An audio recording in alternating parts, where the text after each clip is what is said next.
O assunto agora é ensino e formação. A unidade rio-pretense do Instituto Federal deve iniciar as atividades neste semestre. A previsão é que os primeiros cursos ofertados sejam os cursos rápidos, aqueles de formação inicial. Sobre esse assunto, eu converso com Marcos Amorielli Furini, que é diretor-geral do campus de Rio Preto. Olá, Marcos, tudo bem? Olá, boa tarde, tudo bem? Marcos, explica para a gente qual será o formato desses cursos iniciais, desses cursos rápidos. Que áreas eles vão abranger? Há um período aí de duração, né? De quantas horas seriam esses cursos? Certo. Inicialmente eu agradeço, a possibilidade e a abertura para a gente divulgar sobre o Instituto Federal aqui na TV Câmara. Agradeço imensamente essa oportunidade. Bom, os cursos estão previstos para serem iniciados agora no primeiro semestre, por meados de junho para o final de junho, e uma previsão de finalização até o final do ano de 2021. Então, são cursos que nós chamamos de cursos de formação inicial e continuada, cursos que vão de 40 a 60 horas. Então, são cursos de uma formação profissional um pouco mais rápida, que é justamente para tentar viabilizar a inserção dos trabalhadores aí no mercado de trabalho, né? Desculpa, pode falar, desculpa. Vamos dizer assim, a área desses cursos será bem diversa, né? Como nós ainda não temos professores efetivos aqui em São José do Rio Preto, nós estamos contando com a colaboração dos campos vizinhos, da nossa rede do Instituto Federal, de Educação, Ciência e Tecnologia. Nós teremos cursos na área de línguas, como inglês, espanhol, cursos na área da indústria, instalações elétricas, comandos elétricos, AutoCAD, que é da construção civil, cursos de formação de professores. Estamos dialogando com a Secretaria de Educação para ofertar esses cursos. Então, teremos diversos tipos de cursos a serem ofertados aqui nessa oportunidade, nesse primeiro momento. Marcos, e como deverá ser o processo seletivo para essas vagas? Isso. É um processo seletivo simplificado. Como são cursos rápidos, de 40 a 60 horas, normalmente nós temos uma plataforma de inscrição totalmente online e esse processo seletivo é feito por meio de sorteio. Então, normalmente nesse sentido que nós fazemos o processo seletivo, desses cursos rápidos.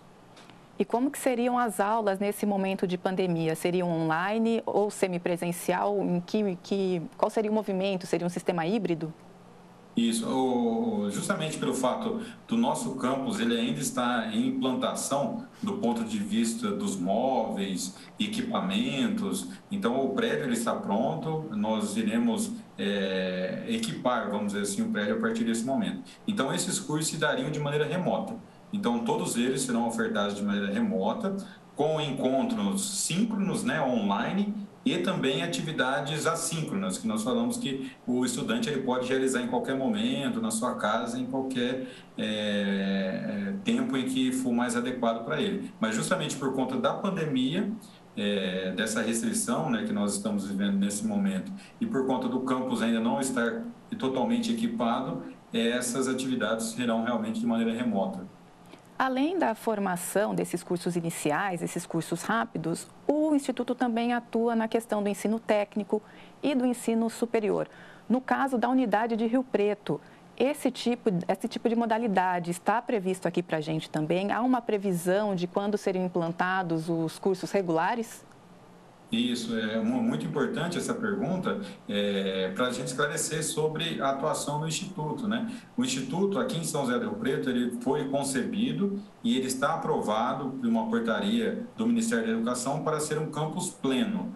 O que é um campus pleno? É um campus que tem, na previsão de servidores, 70 professores e 45 técnicos administrativos. Então, nessa configuração, nós podemos ofertar cursos desde a educação inicial, ou seja, iniciando ali com esses cursos de formação rápida, passando a cursos técnicos, e aí nós entramos preferencialmente os cursos técnicos integrados ao ensino médio, ou seja, aquele aluno que sai do ensino fundamental e já entra no ensino médio fazendo uma formação profissional, no ensino técnico em conjunto, verticalizando para graduação, e aí nós podemos ofertar licenciaturas, tecnólogos, bacharelados e também as pós-graduações, tanto a lato sensu, a nível de especialização, como mestrado e doutorado. Então, o Instituto Federal tem essa diferenciação, ou seja, de ter essa verticalização.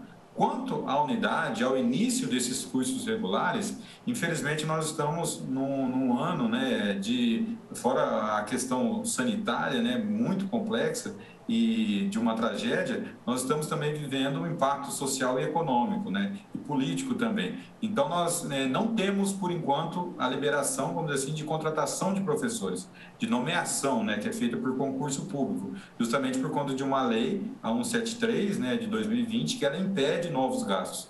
Então, no momento, nós não temos essa condição de iniciar os cursos regulares. Esperamos que até o final do ano ou em 2021 2022 isso seja revertido e aí nós possamos começar realmente com esses cursos regulares, ou seja, cursos técnicos, graduações e pós-graduações. Então, é uma implantação, ou seja, o campus ele vai, ao longo dos próximos anos, se consolidando e aumentando a sua oferta de acordo com a demanda de Rio Preto e da região, claro.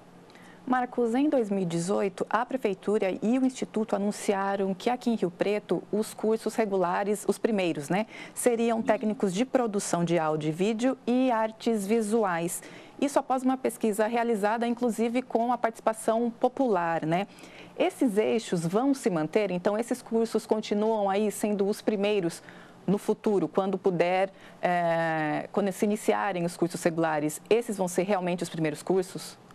Isso vai depender, o eixo ele está definido, então esse é um dos eixos, né, o eixo de produção cultural e design. Isso é importante também a gente ressaltar, porque o Instituto Federal, por conta de ter esse limite de 70 professores, nós não conseguiremos abranger, vamos dizer assim, toda a demanda, né, de todas as áreas de formação. Então, nós ficaremos restritos em alguns eixos. Esse eixo de produção cultural e design é um dos eixos que já foram definidos conforme as assembleias e audiências, né, realizadas lá em 2018. O início efetivo vai depender justamente da possibilidade de códigos de vaga e lançamento de concursos públicos. Então, essa é a principal limitação, tanto para esse eixo quanto para todos os demais que nós podemos ofertar. Então, é essa situação que é impeditiva, não para esse eixo específico, mas para todos os eixos que estão colocados aí como possibilidade do Instituto abranger na nossa oferta. Marcos, aqui em Rio Preto, o Instituto vai estar localizado ali no Jardim Congonhas, onde funcionou no passado o Cefam, Centro de Formação do Magistério. Explica para a gente, quando estiver operando em sua capacidade máxima, né? Qual que é a estrutura que vai estar disponível lá? Quantas salas, laboratórios, qual que é a previsão dessa infraestrutura? A nossa infraestrutura está muito boa, muito bem definida. Nós temos que agradecer imensamente a todas as lideranças, né, municipais, regionais, na pessoa do prefeito Edinho, da Câmara dos Vereadores, na pessoa também do presidente, vereador Pedro. Muitas articulações foram feitas e o Instituto está com uma estrutura muito boa. Aproximadamente em torno de 14 salas de aula. Nós temos laboratórios de física, biologia, laboratórios de química, matemática, laboratórios técnicos, um prédio administrativo bem definido, uma quadra coberta, um ginásio, na verdade, muito bem definido e estabelecido. Então, é um refeitório, auditório. Então, existe, vamos dizer assim, toda uma estrutura já bem colocada à nossa disposição. Claro que agora nós precisamos dar vida, né, a esse espaço, fazer a nomeação dos professores, dos servidores, envolver os estudantes nas atividades e fazer com que os alunos permaneçam e ocupem aqueles espaços, né? Então, é isso que nós estamos na expectativa. Então, a estrutura ela é muito boa, está realmente ali disponível para a comunidade e a gente espera que tão breve a gente consiga passar por essa questão da pandemia, né, dessa questão sanitária que nós estamos vivendo e também essas restrições em relação às nomeações, nós conseguimos iniciar as atividades presencialmente ali no campus. Marcos, para termos uma noção da atuação do Instituto aqui no estado de São Paulo, por exemplo, são quantos alunos? O Instituto está presente em quantas cidades? É uma instituição muito tradicional, né, e de muito tempo de atuação, né? Sim, sim, é uma instituição muito antiga. Nós falamos que é uma das instituições mais antigas de ensino, né? Nós temos mais de 100 anos. O Instituto Federal ele foi concebido lá em 1909 por um decreto do então presidente Nilo Peçanha, né? Que criou as escolas de aprendizes artífices. Ali naquele momento o Instituto ele estava preocupado na oferta de cursos para ensinar os ofícios, né, como carpintaria, tecelagem e tudo mais. E ao longo desses anos nós fomos mudando de nome ao longo da história e com isso viramos liceu industrial, escola técnica federal. Nos anos 90 nós viramos Cefet, o Centro Federal de Educação Tecnológica, com o diferencial de ofertar educação superior. E em 2008 foi uma grande diferença em que o Instituto Federal ele se vincula mais aos arranjos produtivos e sociais locais. Então essa é uma diferença bem interessante de 2008, principalmente para projetos de pesquisa, para desenvolver soluções para a comunidade e também projetos de extensão, ou seja, vinculando com a comunidade nas demandas sociais. O Instituto Federal, ele cresceu muito ao longo desses anos, principalmente nessa época de 2007, 2008, nós saímos aí de 200 unidades para 661 unidades no Brasil. Isso é da rede federal, né, de educação profissional e tecnológica. No estado de São Paulo, nós temos o maior instituto, que é o Instituto Federal de São Paulo, que são 37 unidades. Então, são unidades distribuídas em todas as regiões do estado, que é justamente nessa perspectiva de levar a educação para a população nas cidades, ou seja, para que ela não precise se deslocar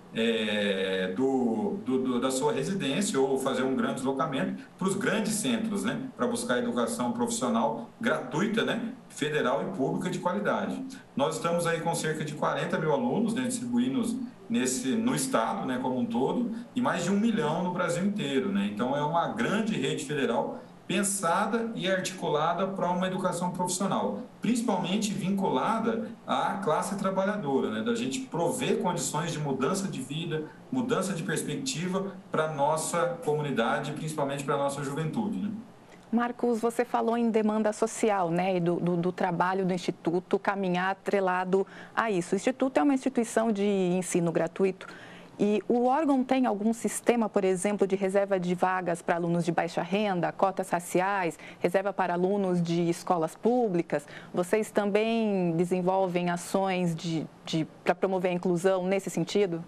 Sim, sim, desenvolvemos isso, assim, nós falamos que isso está no nosso DNA, né? Desde lá, 1909, quando foi criado a Escola de Aprendiz de Artífice, vem nesse sentido de dar condições para a classe trabalhadora e justamente para quem tem a necessidade de uma educação pública.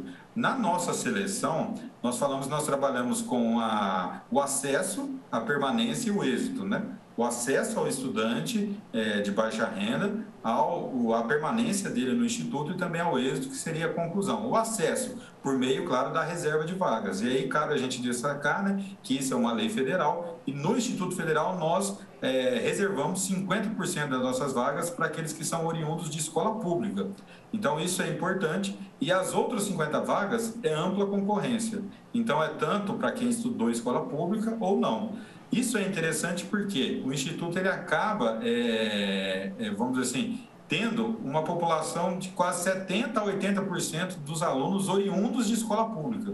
Então, nós vemos o nosso papel social efetivamente sendo realizado. Claro que aí, claro, para a comunidade como um todo, isso tem que ficar muito claro, né? Porque dentro das reservas de vagas, aí nós temos as subdivisões, né? A primeira reserva, a grande reserva, é a reserva de escola pública. Aí dentro da escola pública, nós temos uma quantidade de vagas para as pessoas que se autodeclaram, né? Pretos, pardos, indígenas, também renda, e também para aqueles portadores de necessidades especiais. Então, existe toda uma política, isso para o acesso. Para a permanência, nós temos um programa que é vinculado ao Ministério da Educação, que é o PNAES, que é o Programa Nacional de Assistência Estudantil, que são recursos que são enviados para o Instituto Federal para viabilizar bolsas para aqueles alunos que são vulneráveis. que se enquadram na característica de vulnerável, bolsa alimentação, transporte, material, até moradia, no caso de um estudante que precisou mudar de cidade para vir estudar. Então, existe toda uma política para acesso, permanência e êxito desse estudante. Marcos, e quem quiser acompanhar todas essas informações, e no caso aqui de Rio Preto, ficar atento aí a quando iniciar o processo seletivo para os cursos rápidos, qual que é o principal canal? Seria o site do Instituto? O futuro candidato fica atento a quais canais? Isso, nós estamos agora finalizando a nossa criação do nosso site oficial de São José do Rio Preto, do nosso Facebook e do nosso Instagram. Então, nós teremos 3 aí meios oficiais. Por enquanto, nós não temos, mas no momento, até a semana que vem, isso deve estar já no ar, mas eu peço o acesso ao nosso site da nossa reitoria, né? Que ali você tem todas as informações gerais e pode acompanhar, claro, as informações de São José do Rio Preto por enquanto, que é o IFSP, né, de Instituto Federal de São Paulo, ifsp.edu.br. Nesse site tem todas as informações, mas como eu já adianto, né, a partir da semana que vem ou na próxima, nós já teremos site, Facebook, Instagram, e aí a gente consegue dialogar de uma melhor maneira com a comunidade. Perfeito. Marcos, agradeço muito a sua participação. Você quer deixar um recado final para quem está nos assistindo? Isso. Agradeço novamente pelo espaço, pela disponibilidade de divulgar o Instituto Federal e peço que vocês acompanhem e realmente apoiem o Instituto Federal. O Instituto Federal ele vem realmente para somar com as demais instituições de ensino que nós já temos na cidade, que já estão consolidadas e justamente para tentar prover uma formação profissional, como nós conversamos, socialmente referenciada, que está no nosso DNA e da nossa principal missão a ser desenvolvida aqui em São José do Rio Preto. Agradeço novamente e fico à disposição. Muito obrigada. Bom, Panorama TVC agora faz um breve intervalo e no próximo bloco você fica sabendo como quitar dívidas com a Prefeitura com desconto de multas e juros. Até já!